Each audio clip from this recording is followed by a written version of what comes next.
Greetings. We have discussed in the previous class that the electromagnetic energy is propagated as a wave, and waves, the characteristic feature of a wave is that it does carry energy, and it carries energy in the direction of the Poynting vector, which delivers momentum to anything it interacts with, just like a cricket ball. Okay, so it is a very mechanical process. It is capable of doing work on the object, it is capable of displacing that object, okay, just like what would happen if you push something, right. So, it delivers momentum, and that is what the Poynting vector is about. And the electromagnetic field then consists of this displacement oscillations of the electric vector and the magnetic field, which are orthogonal to each other and to the direction of propagation of energy. So, this is what I was referring to, and this is the principle that is involved in laser cooling, for example. So, the electromagnetic wave goes and hits an atom and stops or retards its motion, and when this is done cyclically and you trap an atom from various sides from in space, then you can cool it down so that its average kinetic energy reduces, its temperature drops, and if the atom is a boson, you can get sufficient number of them to condense together in what is called as an extraordinary state of matter, which is the Bose-Einstein condensation. So, let us look at the Maxwell's equations now, and just for the sake of discussion I consider only the Maxwell's equations in vacuum. You have the electric intensity vector. You can write it as a linear superposition of its components along three linearly independent bases of vectors. We choose them to be linearly independent orthogonal bases. If it is not orthogonal, you can always orthogonalize a basis. The magnetic induction field can also be written as a superposition of its three components in a linearly independent complete set of base vectors, which again we can use the same basis, which is an orthogonal basis. So, let me remind you of what this vector is. We have discussed this earlier in some other context, and I had pointed out that the definition of a scalar is a quantity which is described only by magnitude and no direction, and a vector quantity as something which has got a magnitude and direction. These definitions are not very satisfactory. I had given the example of the difference in the height of a mountain, height as measured from the sea level. This is the Mount Everest. But if you stand at any point, you take any point on this mountain and consider its height above the sea level toward its left or right, okay, then the rate at which this height changes, dH by ds, and this can be any other scalar function. It can be the height in this discussion, it can be the temperature in this room, all right. The rate at which the temperature changes in this room from a source of heat, or from a if you have an ice box, then depending on where these heat sources or sinks are located, the rate at which the temperature changes is going to be different in different directions. So, this is the directional derivative, which is a scalar, but it obviously has a directional attribute. So, to say that it has got absolutely nothing to do with a scalar is not a good way of defining it. It is one of its properties, but not its signature defining value. Same thing with a vector, because here if you rotate like a blackboard duster about orthogonal axis, but in different orders, first about the z axis and then about the x axis, or you can do the same rotation first about the x axis and then again about the z axis, as you see in this figure. And the rotations, both the rotations A and B in this figure are through 90 degrees, so you have a magnitude. You have a clockwise or anti-clockwise sense, so you also have a directional attribute, but this is not a vector. Okay? So, we need to define these quantities in a much more precise manner, and once we know this, we will be able to deal with the electric vector and the magnetic field vector in a comfortable manner. So, all of these are actually special cases of a larger class of physical entities which are called tensors. The temperature at a point P, for example, you consider a space and we will refer positions in the space to this coordinate system, to this Cartesian coordinate system which I have in this figure. And if you consider the temperature at a particular point in space, then if you rotate this coordinate system and refer the temperature at that point not to the red coordinate frame, but to the blue coordinate frame, the temperature at that point does not change. Okay, it remains the same. It is a property just of that point. The temperature is completely described by just one particular number, whether it is in Celsius or Fahrenheit or absolute degrees, it is a matter of detail. But you need only one number, like the temperature at some point in this room. If I say that okay, it is 300, it is 300 degrees Kelvin. Okay. Then that single number 300 Kelvin describes the point at this space regardless of whether I refer to the coordinate system which is either this or any other, right. The temperature at that point remains the same. It is described by one single number which is 300 Kelvin. So, if you are looking at some other objects, for example, if you look at a vector, then you cannot define it in terms of just one single number. You need three numbers, its components along three coordinates, right. So, the number of parameters that you need to specify in a space, in an n dimensional space, this number will be different in a 1 dimensional space, in a 2 dimensional space, 3 dimensional space and 4 dimensional space. So, this number is usually given as n to the power k, where k is called as the rank of the tensor. So, a vector requires 3 parameters to be defined in a 3 dimensional space. So, it is 3 to the power 1, so that the number of parameters is 3. These are the 3 components of the vector. Okay? So, you need 3 to the power k parameters to be specified, and then it is said to be a tensor of rank k. So, what is a scalar? It is a tensor of rank 0, because 3 to the power 0 is 1 and you need only one parameter, which is the 300 Kelvin, to describe the temperature at a given point. So, a scalar is a tensor of rank 0, vector is a tensor of rank 1, it requires 3 components. Okay.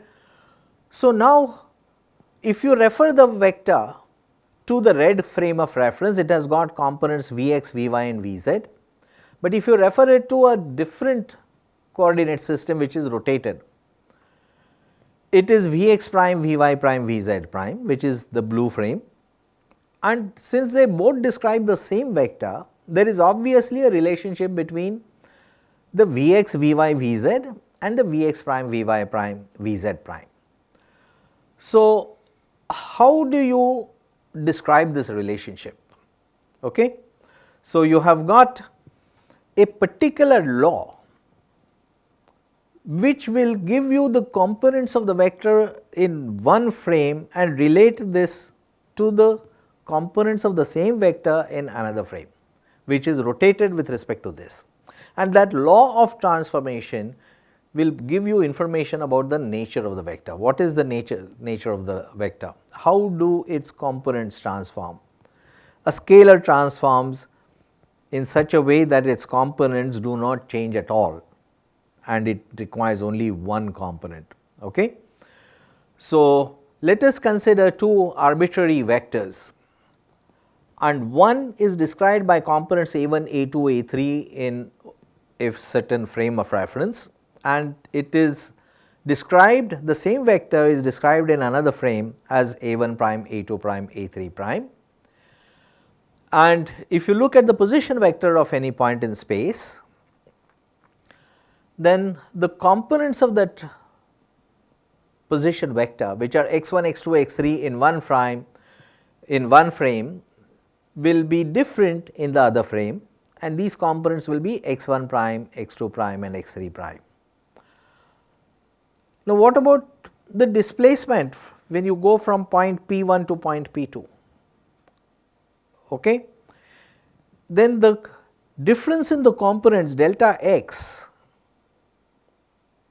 will be different in the two coordinate systems, right. So, you have this law of transformation of getting the primed components from the unprimed components. You can also get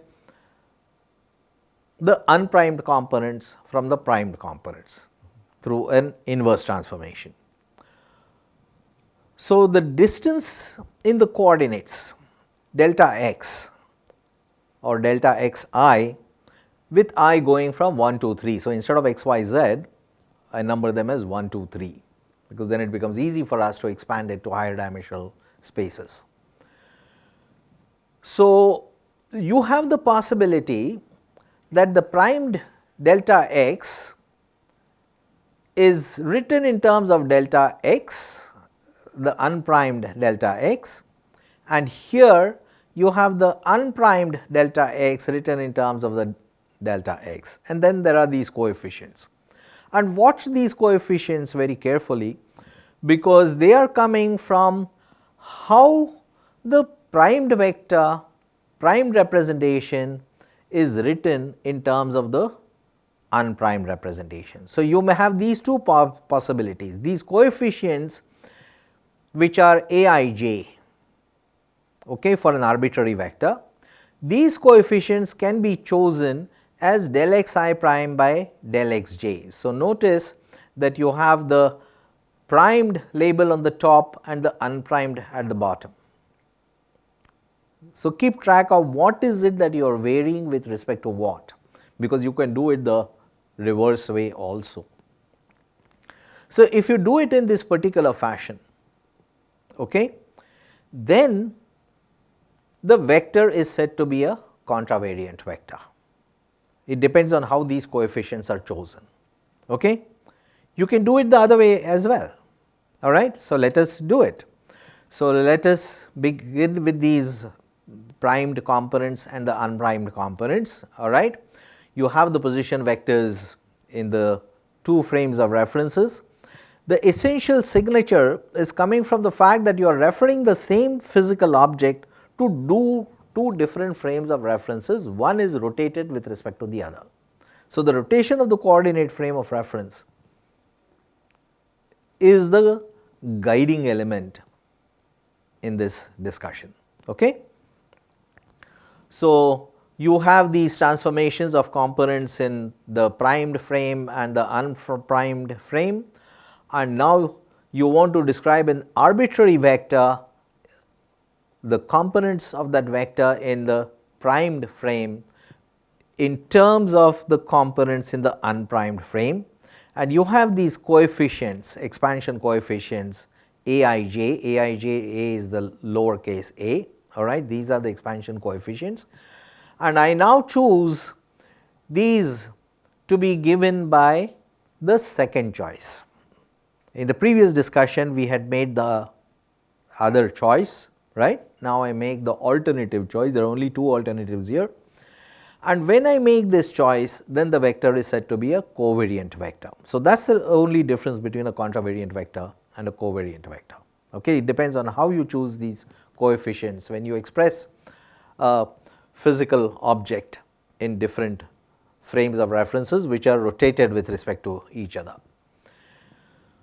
And we will now develop this notation. So, contravariant vectors we will denote by superscripts, the components will be denoted by superscripts, and the covariant by subscripts. So, now we introduce this notation and then we will use it consistently in the rest of the discussion. So, you have got the criteria for the contravariant and the covariant vectors, we now have a notation for them, right. And now we can see that these two coefficients, if you are using the Cartesian coordinate system, the orthogonal Cartesian coordinate system, this expansion coefficients are the same whether you are working with contravariant vectors or with covariant vectors. Okay. Nothing stops them from being equal, but then there are situations where they may not be equal, and those are the interesting ones in physics. But this is then a subset of that, this is not in conflict with that, it is only a subset of that in which the two happen to be equal. So, in the orthogonal Cartesian coordinate system, which is a common frame of reference that we use, they are the same, and they are the same because when you transform the components of a vector, you use the cosine law, and in a certain sense the cosine of minus theta is the same as cosine of theta. So, whichever way you go, you end up with the same coefficients. Okay.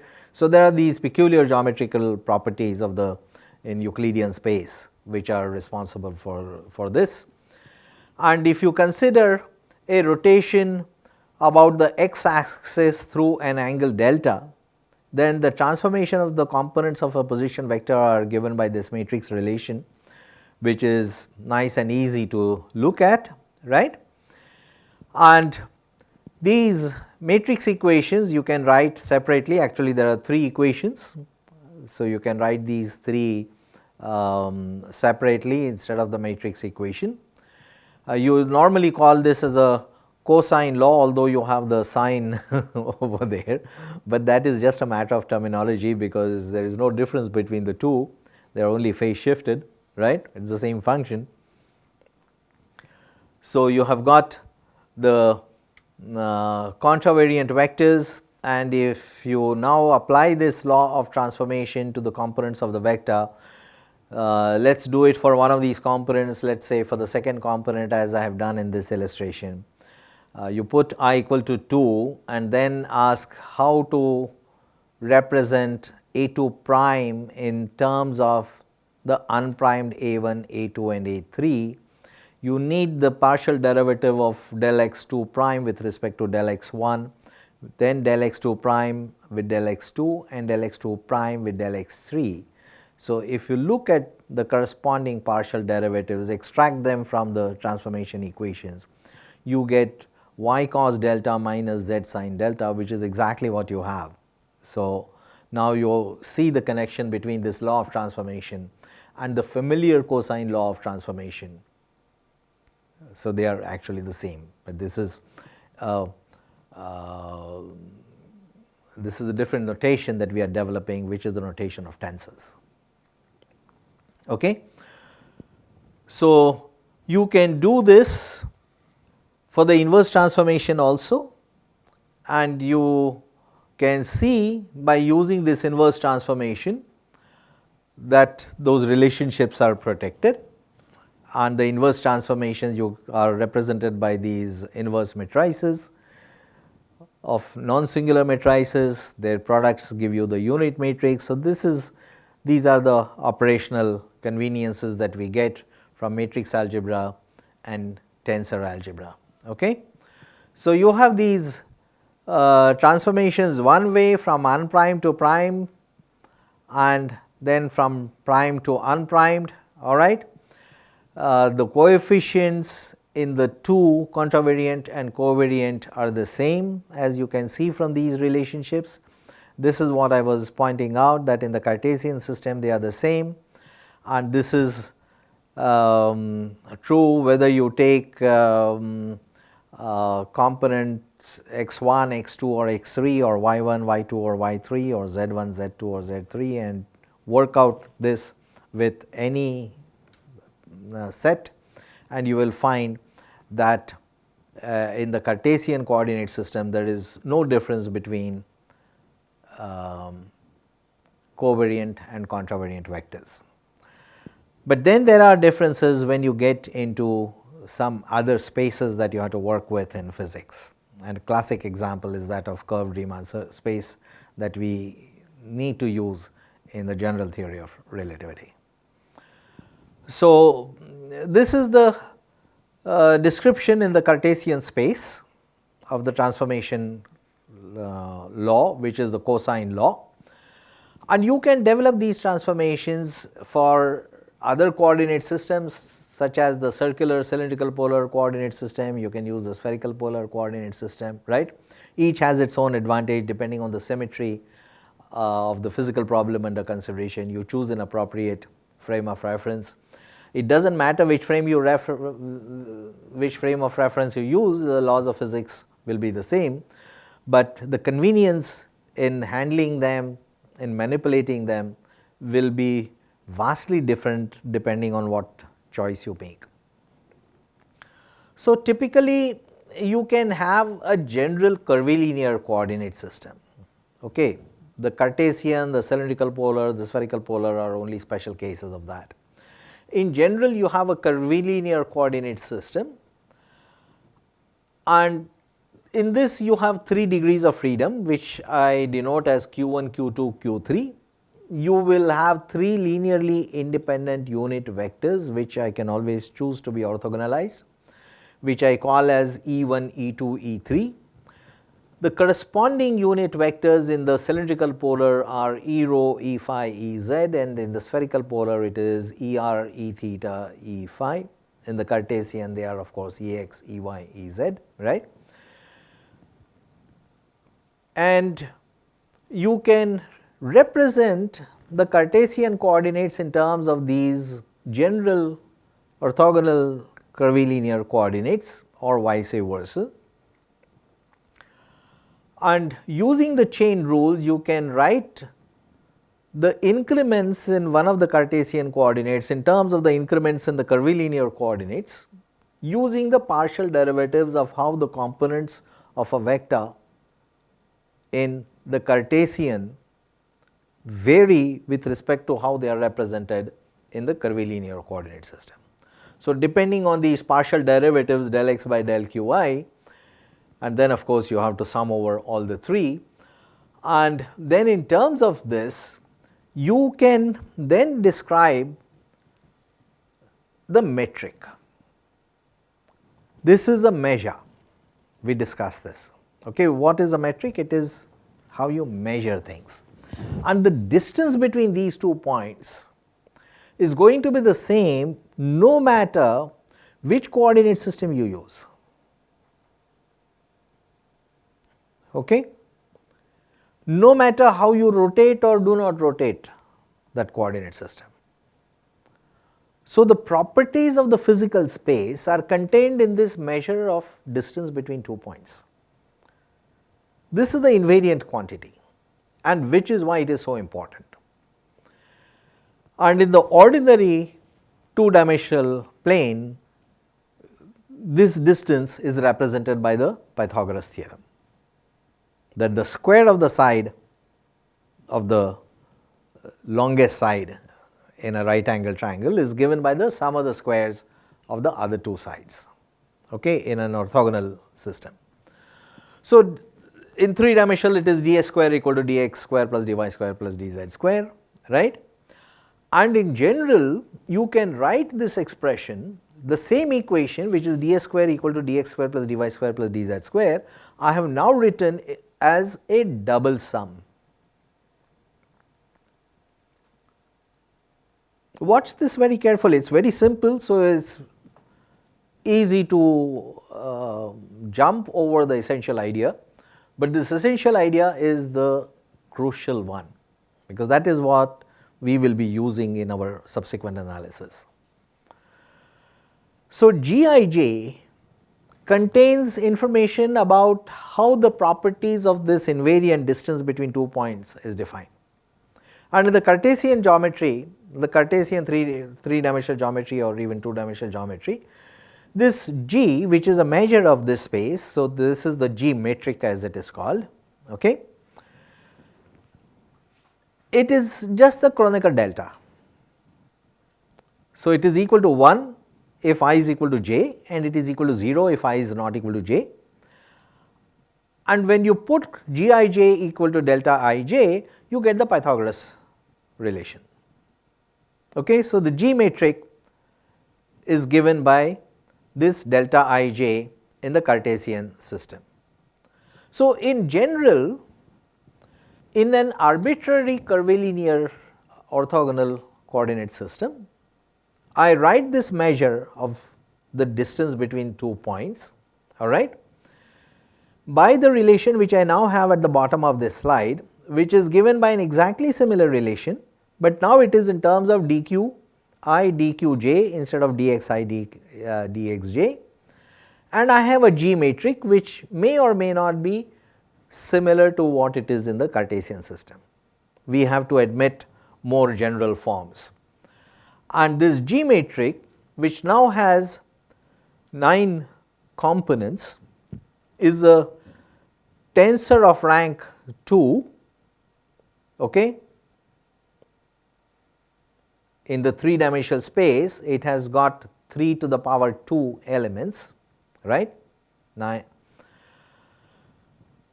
And in the Cartesian system, Gij is the diagonal unit matrix.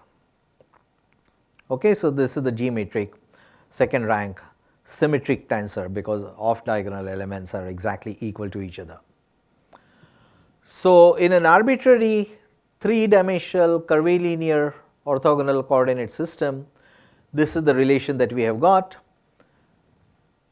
Orthogonality is contained in the fact that Gij is always 0 if I is not equal to j, but if I is equal to j, it is not necessarily equal to 1. It is equal to 1 in the case of the Cartesian coordinate system, but in general it is given by a scale factor, and this scale factor is hi square. So, notice that ds is a measure of length.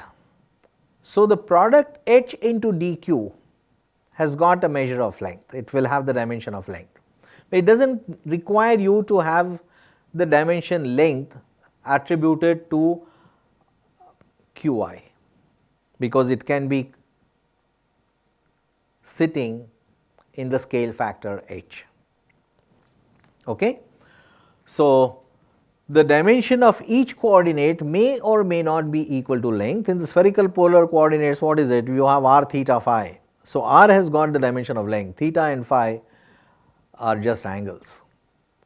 Okay. So, you have 3 coordinates, but only one of them has got the dimension of length. So, the dimension in this distance element will have to come from the scale factor. So, how does it come?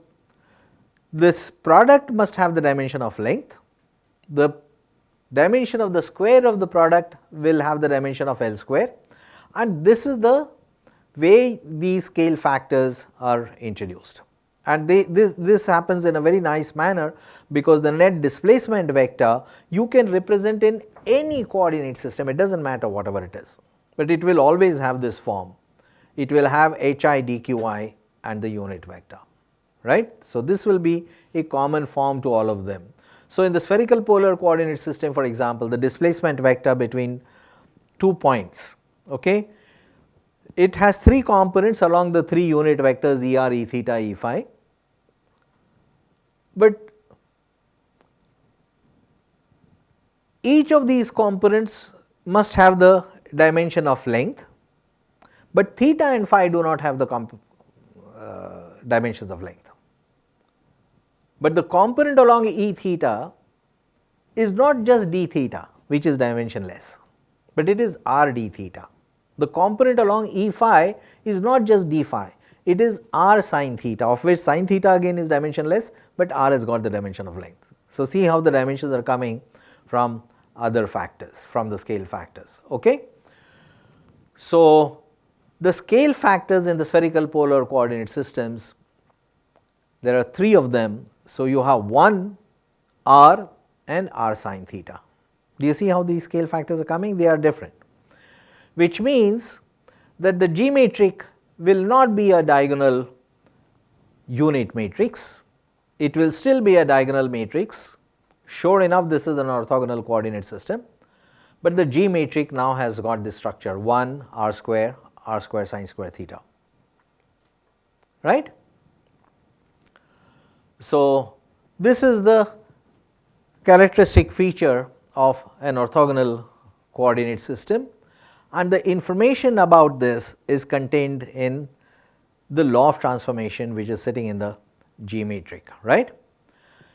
In special theory of relativity, which we have discussed, all right, we find that space intervals nor time intervals are independently invariant. When you go from one frame of reference and you have got another frame of reference, a blue frame of reference, which is also an orthogonal Cartesian coordinate system. It is aligned with the first one at t equal to 0, but then it speeds away at a constant velocity v. So, it is also an inertial frame of reference. It is not accelerated with respect to this, okay. It is moving at a constant velocity. So, there are no pseudo forces which are going to come into our discussion.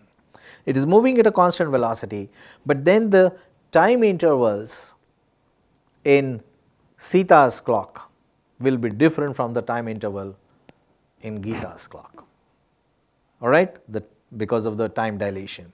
The space intervals will also be different. So, there will be Lorentz contraction in the frame of reference of one of the twin, right. So, what is invariant is not just the space or time invariant, but a space and time continuum, which is called as the Minkowski space, and this space is not Euclidean, it is non-Euclidean, and x, y, z, t transform from one to the other according to the Lorentz transformations, right, which you are familiar with. And we must now use 4-dimensional vectors to describe events, because the usual 3-dimensional Euclidean space is no longer invariant in the other frame of reference, which is moving at a constant velocity with respect to the previous frame. So, now we use 4 components, one of which must be the time, but to have the same dimensions I multiply it by the speed of light, so that I have Ct, and I can use the contravariant notation, or I can also use the covariant notation to describe the 4 vectors. And then of course, I can go from one to the other, and the invariant, what is invariant in this 4-dimensional Minkowski space or the space-time continuum is this interval between 2 events, which is this dx mu.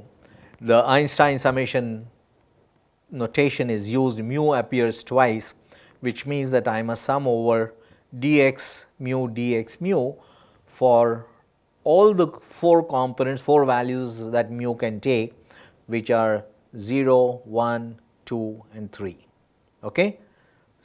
So, the numbering starts with 0.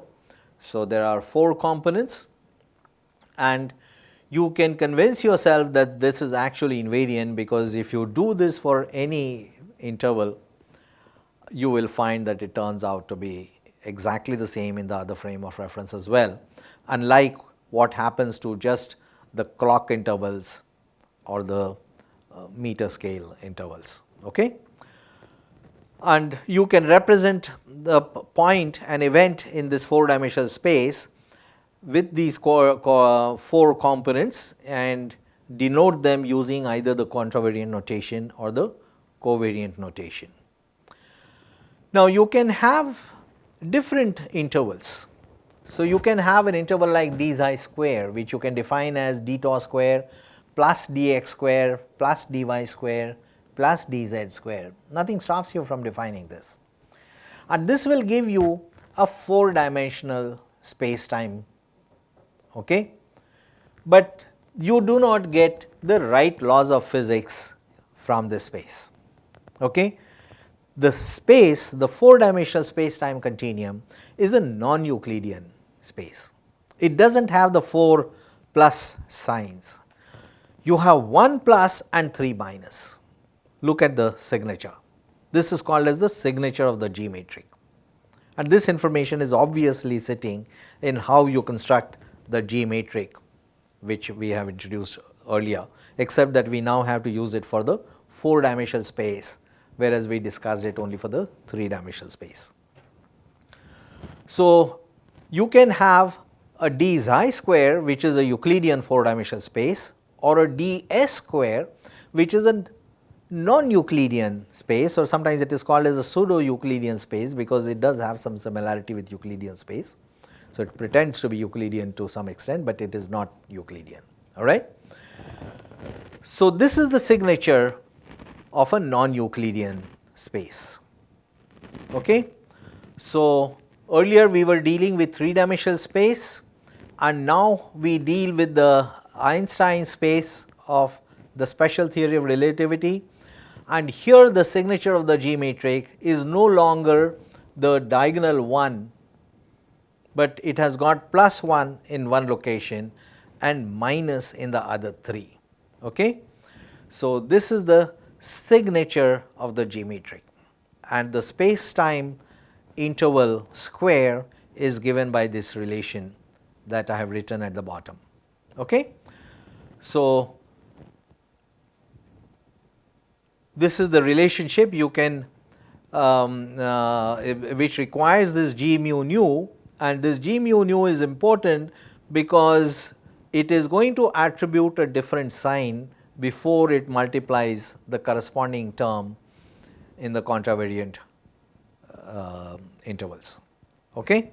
So, that sign compensation is provided by the G matrix, as you can see in this relation, okay. Without this sign compensation, you will not get the correct property of the space you are working with. So, now you have the correct space time interval with the appropriate signs, and with this you get the invariant quantities in the 4-dimensional space time continuum. And notice that this is a sum of the squares, but some of which are with a minus sign. So, it can be either positive or 0, or it can also be negative, and depending on whether it is positive or 0 or negative, it is called as time like, light like, or space like, all right. So, if you consider the Euclidean 3-dimensional space, you have got the G matrix to be given by these diagonal elements, which is a symmetric G matrix. If you extend this to the G matrix for the 4-dimensional non-Euclidean or pseudo-Euclidean G matrix of the special theory of relativity, you will have to add one more row and a column, right, and now you have got 1 minus 1 minus r square sine square theta in the G matrix, right. So, this is the G matrix, and now what you can do is, where you had this 1 and minus 1, in place of this 1 and minus 1, you can have u and minus v, which are more general. The G matrix can take a more general form. The first 2 elements in the first row and the second row need not be 1 and minus 1, they can be u and minus v, and that will accommodate the space time to be curved, and this is what Einstein needed to develop a theory which would explain gravity correctly. Okay? So, gravity was interpreted by Einstein not as a force as Newton did, but as a property of the curved space-time, that the matter would curve the space-time around it. And it is as a result of this curvature that objects would pick their geodesics or their trajectories in this space-time continuum. So, in the Schwarzschild solution to Einstein's field equation, this is the G-metric which is used with the coefficients u and v defined as I have written in this on this slide. So, this is the general structure of the G-metric, and this will give you a comfort with handling tensors and tensor notation, because we have now introduced tensors of different ranks, contravariant vectors, covariant vectors. You can transform from one to the other, right, and the G-metric is what allows you to transform from the covariant to the contravariant, in which case you have to raise the index, right. A subscript has to be raised to a superscript. So, this is called as the raising of an index, or you may have to lower the index from a superscript, you have to go down to a subscript. So, you can carry out these transformations using the G-metric, which has got this the signature of how this transformation should be effected. And I mentioned that the G-metric is 1 minus 1 minus 1 minus 1, but actually you can also have the minus 1 sign to one of these and a plus sign to the other three. That will also give you exactly the same physical laws. So, physics remains the same whether you use one signature or the other. So, different authors use different signatures. So, you have to be careful while reading literature, because the relations look different depending on whether you have chosen the plus, minus, minus, minus signature or the minus, plus, plus, plus signature. So, this is called as the signature of the G-metric, and these are the ones which will account for the transformations which are required in the theory of relativity, whether it is special theory or the general theory, but the nature of the G-metric will change, right. So, now we will work with the special theory of relativity, because most of the physics, at least that I work with, does not get into cosmology and gravitation and so on. So, we need the Lorentz transformations for transformations in the flat space-time continuum as opposed to the transformations in the curved space-time continuum. And in the flat space-time continuum, an event which requires 4 components, a 4 vector in the 4-dimensional non-Euclidean space, has got components which transform 4 components which are A0, A1, A2 and A3, which transform in the barred frame of reference. The barred frame of reference is this frame of reference which is moving at a velocity v, constant velocity with respect to the unbarred frame S. So, I have got a frame S unbarred and a barred frame which is S bar. Okay. So, how a event with 4 components A0, A1, A2, A3 transform to A0 bar, A1 bar, A2 bar and A3 bar is given by this transformation law, which is obvious as you can see. How will you know that? You look at the invariants and they will come out to be correct using this transformation. Okay? So, you get the correct transformation of the momentum vector or anything, any physical quantity, it will turn out to be correct according to this law. So, the transformation of the 4 vector is completely contained in the properties of this 4 by 4 matrix, and this has got 1 in the diagonal spots in the third and the fourth row, but in the first and the second row you have the minus gamma beta in the off diagonal part, right, and this is the law of transformation for an arbitrary 4 vector. So, now let us ask this question, that a 4 vector transforms according to this 4 by 4 matrix, right. And now we are working with the electromagnetic fields. You have got an electric vector having 3 components, which is a polar vector, and I have got a magnetic induction field which is an axial vector again having 3 components. And I have a law which tells me how to transform 4 vectors, but what do I have? I have 2, 3 vectors and I have no idea how to transform them. So, how will this law actually work for the electromagnetic fields? Now, this is the question I am going to leave you with, and we will pick up the discussion from this point in the next class.